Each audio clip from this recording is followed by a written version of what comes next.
everyone, Fire Phoenix here, and we got 365 days to the wedding. So, basically a travel company opened up shop where absolutely nobody travels, aka Alaska. By the way, the travel company is called JTC. I mean, I like the premise, but Alaska? Come on!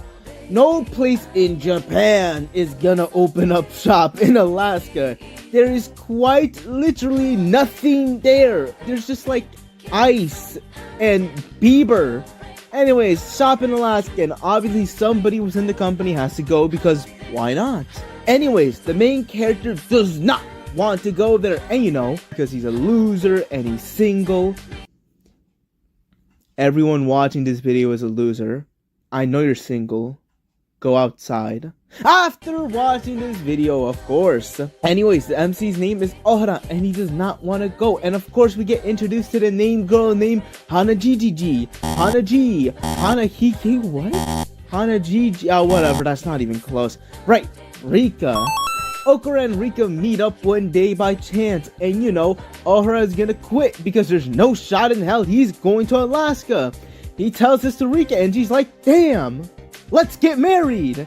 Now, you know, they're not actually gonna get married because he's more or less asking, hey, what if you like fake a marriage so you don't have to quit and not have to go to cold ass, nothing ass Alaska? And you know, Ohara's like, yeah man, bet. And bam, now they're quote unquote married. Now the real question is, will they be able to convince everyone in JTC that they're actually married? Because, you know, if they find out that they're not married, both of them are gonna get shipped to Alaska. Now, or just imagine someone you see every day that you think is a loser, just talking to anyone, just married with your coworker.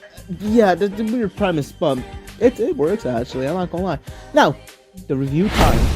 First, we have our handy dandy chart here to help us, of course.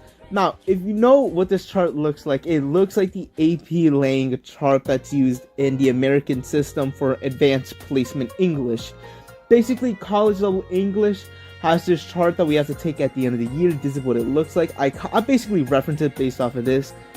Does it look a little weird? Maybe. Will I update it? Maybe. But hey, let's just go on to the subjects and the points and stuff like that. Now, here we have the premise for 2 points.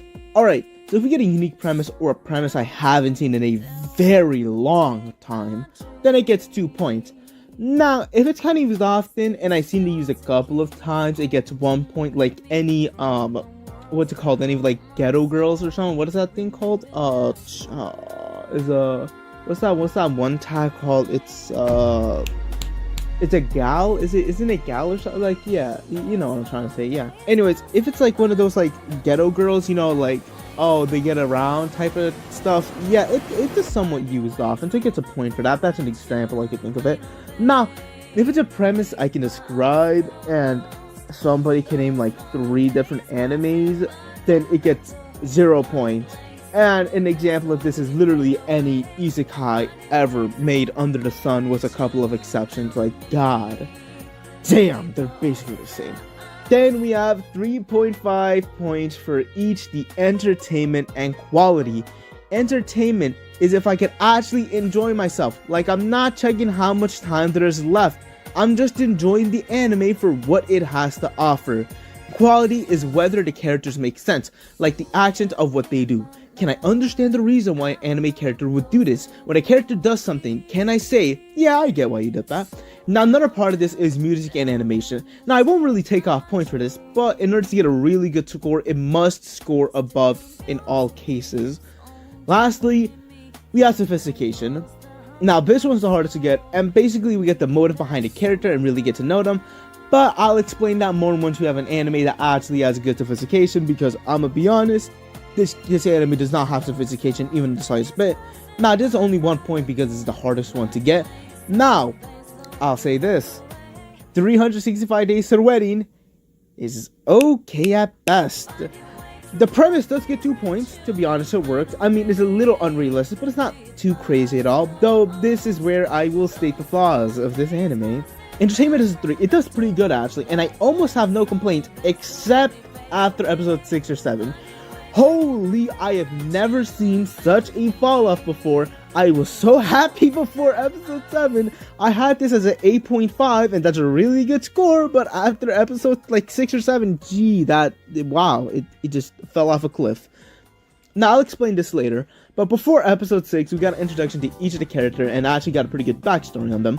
By the way, I would say that animes have 3 quarters, or the 3 Qs, so basically the beginning, middle, end. Now, on the bottom of the screen, you'll see the Riz rating of the MC, which is in this case, Ohara. Now then, the first half of 365 Days to the Weddings got us an intro to where the characters and who they really are. It was great, simple. I really felt like this anime was gonna be something, especially with the princess, where a princess from a mini nation came to visit for sightseeing, and Ohara was the one who had to show her because, you know, he's married, so he's not gonna be doing anything. Now, it turns out Rika wasn't the biggest fan of this, because at this point she felt uneasy because she had some late feelings for Ohara, yet Ohara did his best to not do anything with the princess, even though it was rumored that she like getting down and bunk it down, if you know what I'm saying. But Ohara, knowing this, made it very clear to the princess that I have a wife, you know? Now, it turns out the princess doesn't really like getting down in Funky Town, but really she's just a lesbian who doesn't want to make her love jealous. Now, I could go on to how good the first 6 episodes are, and we'd be here for maybe 30 more minutes, so let's just move on for now. The second half, I'll explain it like this. 365 Days to the Wedding committed a mass sin, introducing a third girl.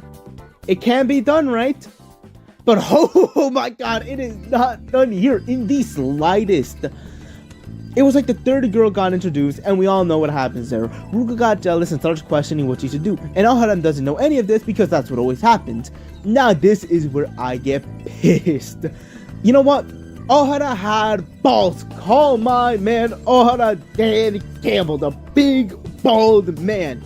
He had balls. You know what he said? He just said, "I like you, Ruka. Please go out with me." And you know what Ruka says? You know what Ruka says? There you go. That's your answer. Nothing. She stayed silent. And it wasn't for, what, 10 seconds. Ruka kept Ohara in the dark for 30 minutes. And at that point, Ohara left after 30 minutes. What the hell? Ohara, this is some different level of disrespect. Oh my god, bro, I would never take something like that in my life. Oh my god. Another issue is the foreshadowing. Jeez, it is not foreshadowing when you foreshadow something in the same episode. And 365 Days to the Wedding does this time and time again. Hell, even in the last episode, there was a cheap cop-out. Wow, so the boss actually wants to travel. So wow, the wedding doesn't have to be faked anymore. Yay, yippee! And by the way, this wasn't all said before, it was just mentioned at the last episode. Now we know the quality is a 1.5 out of 3.5. Now I'll give it props for the good first half. But the second half, jeez. But overall, this isn't really a high point, so I really won't give that deep of an explanation. Just know that the main characters, Ruka and Ohara, got their backstory, and like some other guy. He was like a chubby guy who worked at JTC, and he found someone who matched his energy on what basically is Tinder. Now the girl was chill and nice to him, but she was a single mom. And you know, the chubby guy was shocked, but when she said this, he just walked away after 3 seconds, like, let the man think. And funny enough, he came back the next day, basically begging that he would be a good dad, and that's not a deal breaker, and he never came. Yeah, so that dropped an absolute point in my book, at least. And the whole 30-minute thing dropped another half a point. So, yeah. But overall, where does this anime rank? Now, I will say this because this is the first episode. This will have to go in first place. It really shouldn't, but hey. Oh, by the way, this anime doesn't get sophistication, and it's not even close.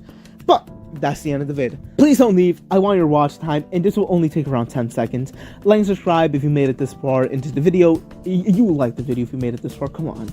And I will be making a lot more episodes like this. I want to see people actually want to see something like this. But other than that, remember, this is Fire Phoenix signing out.